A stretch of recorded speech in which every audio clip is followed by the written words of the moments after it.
Daisy's day off. The engines on the island of Sodor are always very busy. They like being busy, and no engine liked being busy more than Daisy. But sometimes, Daisy also liked to have a day off. One autumn morning, Sir Topham Hatt came to Hackenbeck. "You have been working very hard this week," he told Daisy. "As a reward, you can have a day off." Daisy was very pleased. "First, I will have a long wash down," Daisy said cheerfully. "Then I shall go to Bluff's Cove."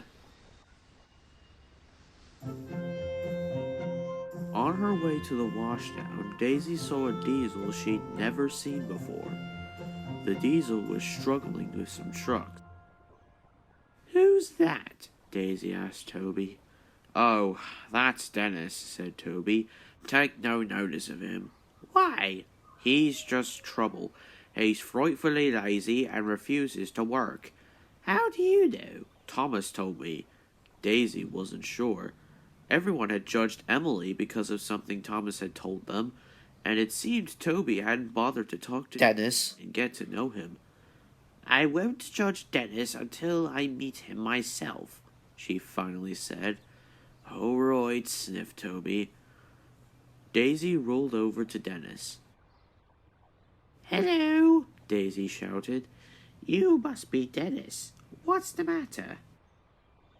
"These troublesome trucks are being difficult. I can't move them." "I'm not much of a shunter," tooted Daisy, "but I'll help you."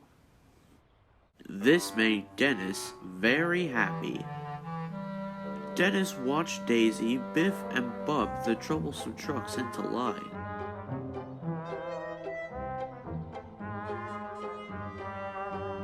"All done," huffed Daisy. It was hard work, and she was tired. "What are these trucks for, anyway?" asked Daisy. "They're for the roof tiles for Bluff's Cove," said Dennis, "but I don't know how to get there." "Don't worry, Dennis," Daisy oiled. "I'll show you the way after I'm done with my washdown." "Thank you, Daisy," oiled Dennis, and he watched Daisy oil away. Soon Daisy was covered in bubbles. shiny and bright, that's what I'll be to start my day right," she chirped cheerily. Dennis wasn't cheerful. He wanted Daisy to take his freight cars for him. Then he saw Daisy in the distance. Daisy slowed down.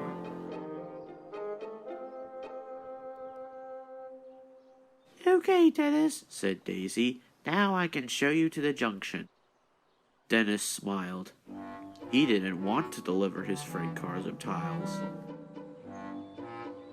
So Daisy showed Dennis the way to the junction. "Bluff's Cove is on Arthur's branch line," hissed Daisy. Dennis watched Daisy trundle away. Dennis tried to think of a way to get Daisy's attention. Suddenly, he had another idea.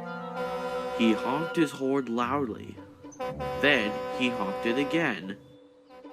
Daisy heard the noise. She was worried. Dennis watched Daisy come back. His trick was working. Now Dennis would pretend to have something wrong with him. "Help!" Dennis cried. "I overheated. You'll have to take these freight cars for me." Daisy knew it was her day off, but she still wanted to help. "Don't worry," said Daisy. "I'll find another engine to help you on my way to Bluff's Cove." Dennis was cross. His trick had failed. Dennis decided to leave his freight cars. "Then another engine will have to shunt them," he thought.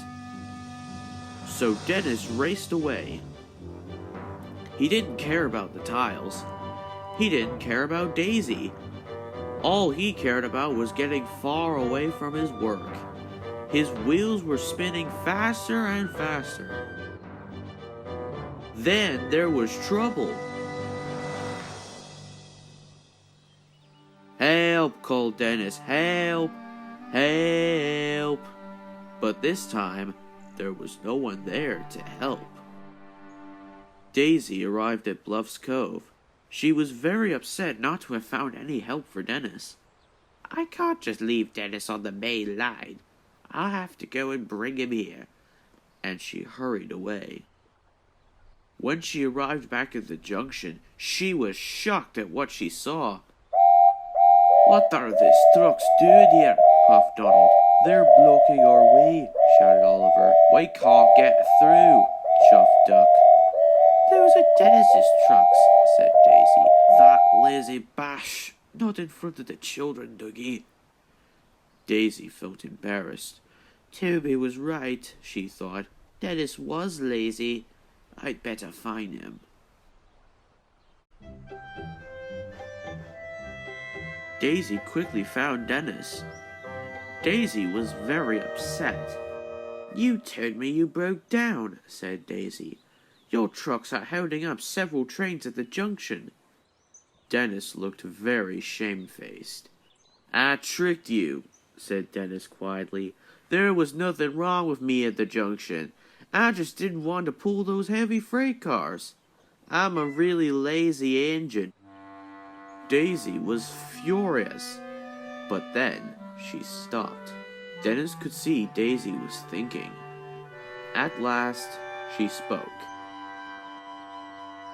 "When I first came to Sodor, I was just like you. I was rude, lazy, and very selfish. I only did what work I chose and no more. I didn't want to pull a milk tanker, so I used my fitter as an excuse to get out of work, and also had a fear of bulls. Sir Topham Hatt's father, the second controller, told me that he sends lazy engines away. But he was very kind and gave me another chance, and now I'm much more friendly and helpful. I still don't like pulling trucks, but I do it no matter what."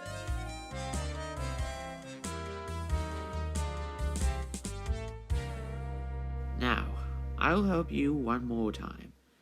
I'll pull you back onto the tracks, then I'll be your back engine.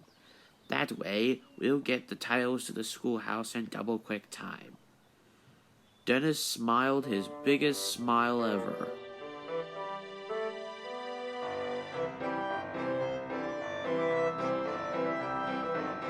Dennis and Daisy finally pulled into Bluff's Cove.